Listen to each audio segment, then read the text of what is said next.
Fatih, kenapa progres di lapangan melambat lagi sekarang? Padahal klien sudah teriak-teriak minta tolong agar gedung diselesaikan sebelum lebaran. Kalau kita telat lagi, kita bisa kena denda 20%. Pak Abdul, ini anak-anak sudah banyak yang kelelahan, mulai dari shift malam sampai shift pagi. Oleh karena itu, banyak yang sudah hilang konsentrasinya. Alangkah baiknya minggu ini dihentikan dulu Pak lemburnya. Jangan Pak, kalau kerja lembur dihapus, kita perlu sewa alat berat lebih lama, biaya bisa membengkak. Uang itu sudah menipis, suruh saja anak-anak kerja lebih cepat. Pak Rohan, Abdul, kita nggak bisa maksain manusia kayak Mesir. Data penelitian aja tunjukin sampai April 2025, kecelakaan kerja naik 12%. Ini karena mereka kelelahan akibat beban kerja yang terus menumpuk, ngejar target yang nggak masuk akal juga, Pak. Kauja, tugas kamu itu bikin laporan, bukan buat ceramah. Selama pekerja masih punya tangan atau kaki, mereka lanjut terus kerja. Kita ini usaha profit, bukan panti sosial. Tapi Pak, Undang-Undang Nomor 1 Tahun 1970 wajibin kita buat bikin lingkungan yang aman bagi pegawai. Kalau kita biarin mereka kerja sampai kelelahan berat, itu pelanggaran hukum, Pak. Ah, teori. Yang penting cuan dulu. Untuk hukum nanti urusan HRD, ya nggak Pak Nawal? Sebenarnya Rausya benar Pak, karena pemerintah tuh sedang membangun profil K3 nasional karena angka kecelakaan yang tinggi Pak. Dan kalau misalnya kita ada insiden, itu resikonya lebih besar daripada denda tadi Pak. Oke, cukup. Keputusan saya sudah bulat. Jadi tolong Fatih, telepon tim kamu sekarang juga. Pokoknya malam ini, gedung lantai 3 udah dicor. Gak ada istirahat.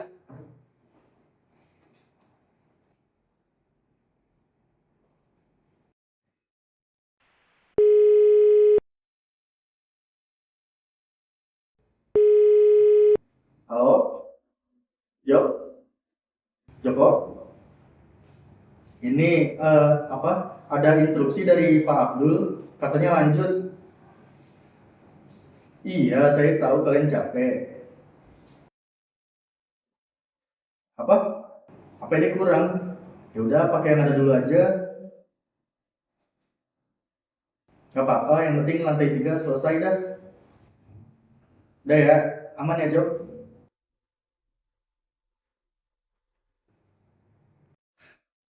Pagi, kamu baru aja kalau malah sampai di kelalaian Bu. Pakai aja yang ada dulu. Itu kan makan bahaya. Kamu tahu gak sih penyebab utama dari kecelakaan kerja itu adalah karena sering naik kriminal kayak gini. Terus saya harus gimana aja? Saya ditekan Pak Abdul, ditekan Pak Rehan soal budgeting. Saya ini cuma paksana. Udah cukup. Sekarang kita semua bakal bahas rencana marketing kita tahun depan. Jadi tolong tugas kalian fokus sekarang masing-masing. Baik Pak. Baik Pak.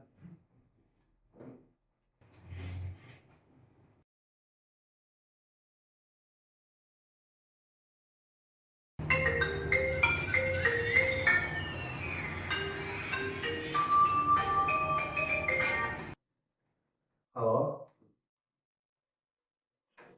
Apa? Siapa yang jatuh? Oh. Dari lantai 3.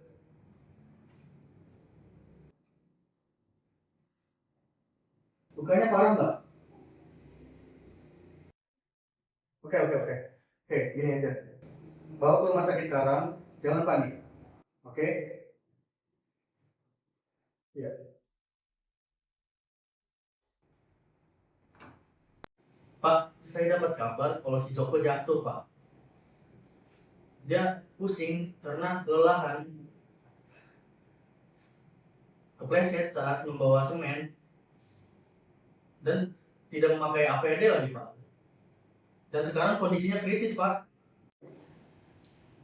Ini gawat Pak, ini termasuk kelalaian kita Pak, kelalaian manajemen Pak. Bisa-bisa izin kita dicabut Pak, polisi akan datang ke kantor kita. Kita terlalu mengejar target daripada memperhitungkan resikonya Pak. Ini yang saya takutkan, Pak. Sektor konstruksi itu sektor yang paling bahaya, juga paling beresiko, Pak. Kita baru aja nyiptain budaya yang membunuh.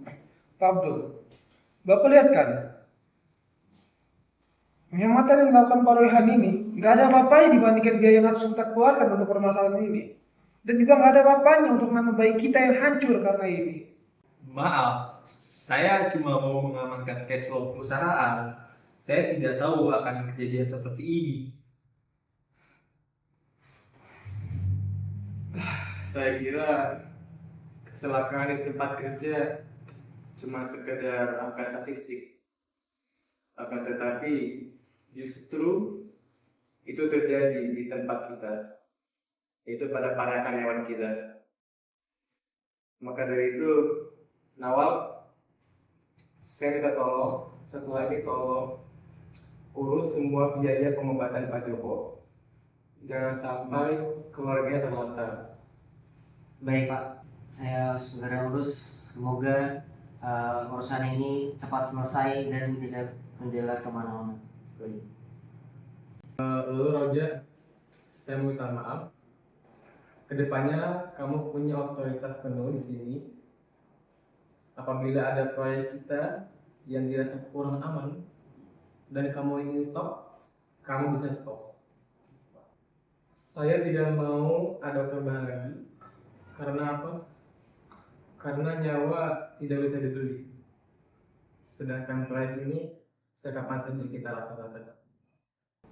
Saya juga akan revisi yang akan saya buatkan anggaran khusus untuk pelatihan K3 dan kemudian KPD yang sesuai standar supaya K3 jadi sistem dan berkualitas. Kita juga perlu melihat agar K3 sebagai investasi bukan sebagai biaya, investasi agar kejadian seperti ini tidak terulang lagi.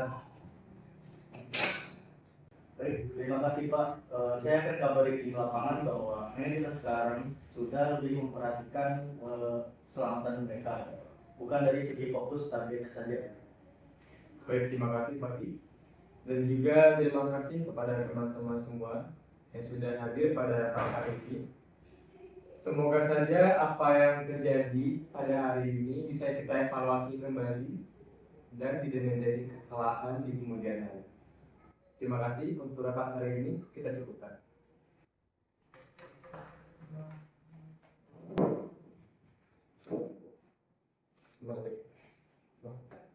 Konflik yang baru terjadi merupakan inti dari perilaku organisasi, yaitu bagaimana sikap, bagaimana persepsi, dan juga keputusan individu saling mempengaruhi dalam kelompok kerja.